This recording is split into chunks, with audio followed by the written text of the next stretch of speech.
अस्सलामुअलैकुम। हमारा ताल्लुक़ लियाकत नेशनल हॉस्पिटल से है और आज हमारा डिस्कशन का टॉपिक कोरोना कोविड-19 की दूसरी लहर के मुताबिक है। मेरा नाम डॉक्टर साइमा अख्तर है और मेरा ताल्लुक़ पल्मोनरी डिपार्टमेंट से है और मेरे साथ मौजूद हैं मेरा नाम डॉक्टर कमाल अहमद है और मैं यहाँ medicine department associate professor of medicine. जी। डॉक्टर कमाल, जैसा हम देख रहे हैं इस वक़्त पाकिस्तान दूसरी लहर से गुज़र रहा है अपनी कोरोना की। तो आप क्या कहेंगे इसके बारे में कि इस वक़्त हम कहाँ पीक पर खड़े हैं या कोरोना ख़त्म हो रहा है? इस बारे में क्या तासुर है आपका? शुक्रिया डॉक्टर साइमा, आपने इस बहुत इंपॉर्टेंट टॉपिक पे बात करने के लिए मुझसे कहा। बेसिकली कोरोना की सेकंड वेव जो है अपने पीक पर पहुँच चुकी है। अब इसमें दिन ब दिन थोड़े से कमी आना शुरू हो गई है अल्हम्दुलिल्लाह। और अल्लाह का शुक्र है कि हमारे लोगों ने काफ़ी एसओपीज़ को फॉलो करना शुरू किया है, हुँ। जिसकी वजह से जिस तरह पहली वेव में था, इस तरह सेकंड वेव में अब इसमें कमी आना शुरू हो गई है। नंबर हॉस्पिटलाइज़ेशन भी अब पहले से कम हो रहे हैं। ठीक है, तो क्या इसका मतलब है कि हम रिलैक्स हो जाएँ ज़रा-सा? नहीं, हमें बिल्कुल रिलैक्स होने की ज़रूरत नहीं है इसके अंदर, क्योंकि जहाँ हम रिलैक्स होंगे या एसओपीज़ हम फॉलो नहीं करेंगे, इसकी हमें थर्ड वेव का फिर हमें इंतज़ार करना पड़ जाएगा इसके और अंदर। आपने भी ये चीज़ देखी होगी डॉक्टर कमाल कि पहली वेव के मुकाबले में दूसरी वेव में नंबर ऑफ इन्फेक्शन भी ज़्यादा रहे, जी हाँ, बिल्कुल। मरीज़ों की सीवियरिटी भी ज़्यादा रही और ड्यूरेशन जो रहा हमारे पास पाकिस्तान में वो भी ज़्यादा है। अगर मैं ये कहूँ कि वेव कंप्लीटली ख़त्म नहीं हुई है तो ये ज़्यादा बेहतर जी रहेगा हाँ, इस वेव वक़्त खत्म कहना। नहीं हुई, लेकिन पहले से बेहतर हो जी, रहा है। जी। नंबर ऑफ केसेज़ जो हैं थोड़े से अब कम होने शुरू हैं, जो फिगर्स आ रही हैं और जितने नंबर हॉस्पिटल्स में आते हैं, इसमें थोड़ी कमी वाक़ई होना शुरू हुई है और ये एक अच्छी अलामत है कि लोगों ने इस चीज़ को अंडरस्टैंड करना शुरू किया है इसके अंदर और अक्सर जगहों पे एसओपीज़ को फॉलो करना भी शुरू कर दिया। अल्हम्दुलिल्लाह। लेकिन आपको क्या लगता है कि लोगों को हमारे जो आवाम है, हमारा जो आम आदमी है, उसे क्या-क्या करना चाहिए ताकि ये वेव जल्द से जल्द ख़त्म हो जाए और इंशाल्लाह एज़ अ नेशन हम तीसरी वेव की तरफ ना जाएँ? देखें, सबसे इम्पोर्टेंट चीज़ ये सबको एक समझना चाहिए, कोरोना वायरस अभी मौजूद है इसके अंदर, ये ख़त्म नहीं हुआ है और कितना अर्से मौजूद रहेगा इस बारे में कुछ नहीं कहा जा सकता इसके अंदर। वैक्सीनेशन आ गई है इसके अंदर, कब तक अवेलेबल होगी इस बारे में भी हम नहीं कह सकते, लेकिन आम पब्लिक की रिस्पॉन्सिबिलिटी बहुत ज़्यादा है। आम पब्लिक के साथ-साथ डॉक्टर्स और पैरामेडिकल स्टाफ जो भी इसमें शामिल हैं, हेल्थ केयर वर्कर्स, उनकी रिस्पॉन्सिबिलिटीज़ ज़्यादा है। एक तो ये है कि वो खुद भी एसओपीज़ पे बहुत स्ट्रांगली अमल दरामद करें। सेकंड ये है लोगों को गाइड करें इसके अंदर कि क्या चीज़ है इसके अंदर, एसओपीज़ करने से क्या फ़ायदे हैं इसके अंदर।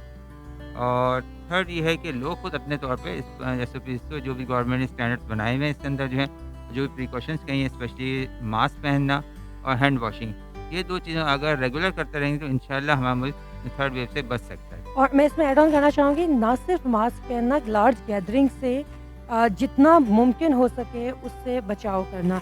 जिस तरह अब हम देख रहे हैं कि शादी हॉल्स जी खुल हाँ, गए हैं, बिल्कुल होटल्स हैं। अलाउ हो गया है इस वक़्त कि गैदरिंग्स की जाएँ, तो इस वक़्त गवर्नमेंट सब चीज़ें नहीं बंद कर जी सकती, हाँ, लेकिन बिल्कुल सही। हमें अब ये करना होगा कि हम बहुत एहतियात से काम करें और क्लोज़ स्पेसेस में, बंद जगहों पे हम बहुत ज़्यादा बड़ी गैदरिंग्स को अभी भी अवॉइड बिल्कुल करें। अवॉइड करें, क्लोज़ एरियाज़ में गैदरिंग नहीं होनी चाहिए और जी। यही गवर्नमेंट ने अपने कहा भी है, हुँ। ये एसओपीज़ हैं कि क्लोज़ गैदरिंग बिल्कुल नहीं होना चाहिए, क्योंकि हमें रिस्क बहुत ज़्यादा होता है, जी। इन्फेक्शन एक से दूसरे को लगने के अंदर जो। इस तरह से जो है, जैसे डॉक्टर साहब आपको पता है आजकल स्कूल से भी और कॉलेज जी, ओपन किया बिल्कुल। हो रहा है, तो आप इस बारे में क्या कमेंट्स करेंगी? देखिए डॉक्टर कमाल, जहाँ तक स्कूल्स खुलने की बात है, हम स्कूल्स परमानेंटली नहीं बंद कर सकते। बहुत से स्कूल हमारे ऑनलाइन टीचिंग पर जा चुके हैं, जो कि एक अच्छा खुशाइंद एक स्टेप था उनकी तरफ से, लेकिन बहुत बड़ी एक तादाद है स्कूल्स की जो एफिशिएंटली ऑनलाइन टीचिंग को नहीं अडॉप्ट कर सकें।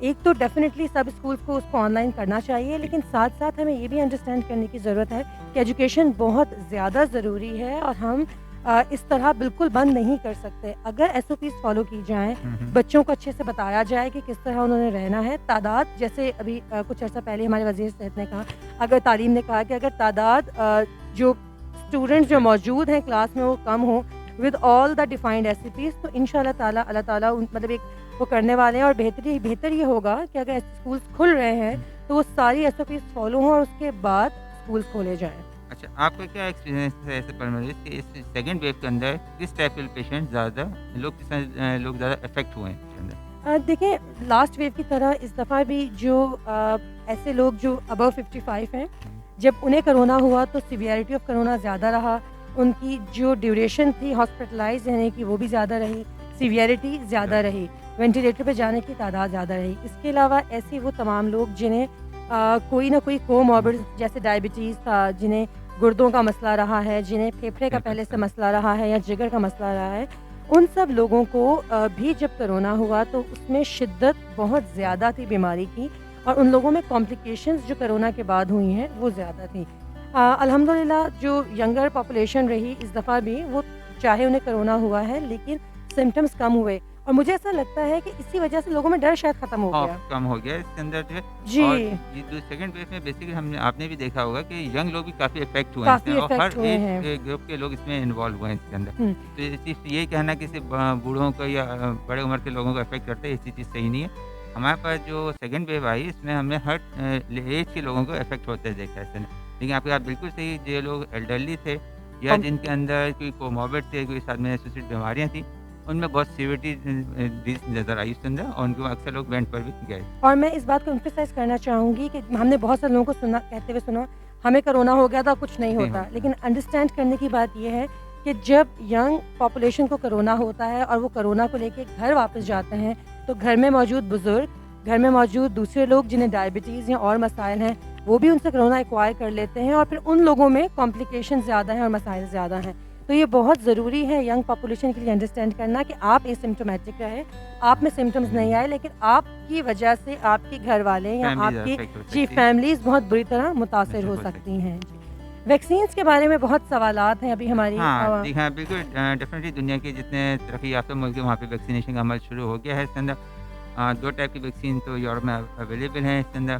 पाकिस्तान में जो है चाइना की वैक्सीन और रशिया की वैक्सीन गवर्नमेंट शायद इम्पोर्ट का प्लान कर जी, रही जी, है इसके अंदर बिल्कुल। जो है।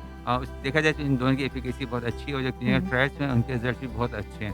तो मेरा ख़्याल तो ये है कि जैसे ही as early as possible Pakistan vaccine available हो जाए, तो हर आदमी को उसको वैक्सीन अपने आप को वैक्सीनेट करना ज़रूरी है इसके अंदर। हुँ। इसी तरीके से अगर हम अपने आप को वैक्सीनेट करा लेंगे इसके अंदर, तो हम आगे की कॉम्प्लिकेशन से या थर्ड वेव से हम अपने आप को, अपने लोगों को बचा सकते हैं इसके अंदर। लेकिन फिर अगेन वैक्सीन के होने के बावजूद एसओपीज़ को फ़ॉलो करना भी बहुत ज़रूरी जी है हाँ। साथ-साथ। वैक्सीन लगने से बिल्कुल ये मुराद नहीं होगी कि उसके बाद फिर हम मास्क ना लगाएँ हाँ, ये या फिर चीज़ हम बिल्कुल। गैदरिंग्स कर लें। क्योंकि मैं एक आप लोगों की नॉलेज में बताना चाहूँगी कि हमने इस वेव में सेकंड वेव में री-इन्फेक्शन बहुत देखा है। जी। जिन लोगों को पहले इन्फेक्शन हुआ, सेकंड वेव में उन्हें भी दोबारा से इन्फेक्शन हुआ और शायद उसकी वजह हमें ये महसूस हुई कि उन्हें ऐसा महसूस हुआ कि हमें कोरोना हो चुका है। अब हमें नहीं होगा तो इसके अब अंदर। हमें नहीं होगा, तो अब हमें कुछ भी ना मास्क लगाने की ज़रूरत है और ना ही सोशल डिस्टेंसिंग करने की तो ज़रूरत है। बेसिकली कोरोना जब एक दफ़ा हो जाता है, जो एंटीबॉडीज़ बन जाती है, इम्यूनिटी होती है, बहुत लंबे अरसे तक नहीं रहती जी, इम्यूनिटी। जी, वो 2 से 3 महीने तक इम्यूनिटी रहती है, उसके जी, बाद वो ख़त्म हो जाती है ख़त्म हो इससे। सकती है। तो जी, आप रिस्क पर दोबारा नॉर्मल लोगों की तरह से आप दोबारा इसके ऊपर आ जाते हैं, कोरोना दोबारा एक्वायर्ड होने के। जी। कुछ मिथ्स डिस्कस करना चाहेंगे हम आपसे। बहुत सारे पेशेंट आप देखते हैं रोज़ाना अपनी रूटीन में, तो किस तरह की मिथ्स सुनने में मिलती हैं आपको कोरोना रिलेटेड?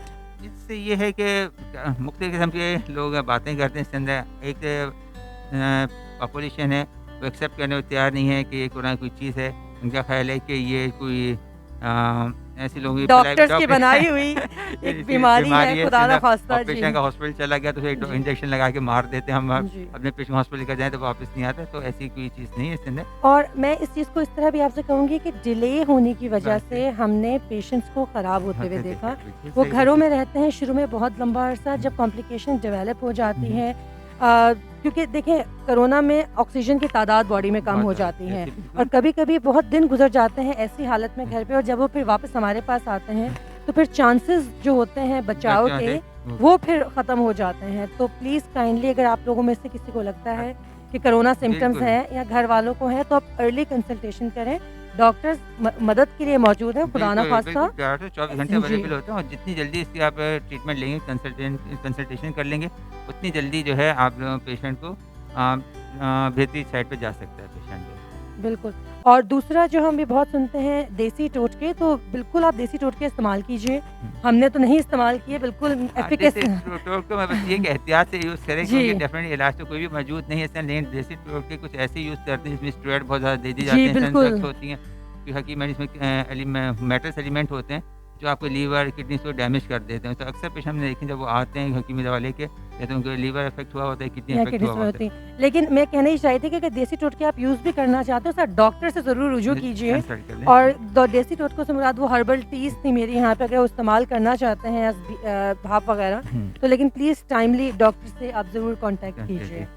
जी, तो इसके अलावा बस मैं आपसे ये पूछना चाहूँगी कि आपको क्या लगता है हम डॉक्टर्स का और हॉस्पिटल्स का क्या रोल रहेगा थर्ड वेव को प्रिवेंशन करने के डॉक्टर्स लिए? का बहुत बड़ा रोल है इसके अंदर थायराइड के प्रिवेंशन करने का। इसमें डॉक्टर रिस्पॉन्सिबिलिटी ये है कि अगर कोई पेशेंट के पास नज़ला, ज़ुकाम, बुखार किसी तरह सिम्पटम्स साथ आता है, तो वो सबसे पहले इसको कोरोना से रूल आउट करना ज़रूरी है इसके अंदर। जी, क्योंकि इस वेव में हमने देखा है कि अक्सर लोगों के अंदर जो है स्पेसिफिक कोविड के सिम्पटम नहीं होते, जो से लूज़ मोशन के साथ आते जी, हैं इसके अंदर, या सिंपल एक दिन का बुखार हो, उसके बाद से जनरलाइज़ वीकनेस के साथ बॉडी के साथ आते हैं। और जब मैंने वो टेस्ट किया तो मेजॉरिटी में पॉजिटिव होते हैं इसके जी, अंदर। तो अगर कोई भी पेशेंट आपको इस कंसल्टेशन के आता है नॉन स्पेसिफिक सिम्पटम के साथ, तो सबसे पहले उसमें कोरोना ज़रूर रूल आउट कर लें इसके जी, अंदर। क्योंकि जितनी जल्दी आप कोरोना को डायग्नोज़ कर लेंगे इसके अंदर, उतनी जल्दी आप उसकी फैमिली को बचा सकेंगे इसके अंदर, जी, उसके फ्रेंड्स वगैरह को बचा सकें।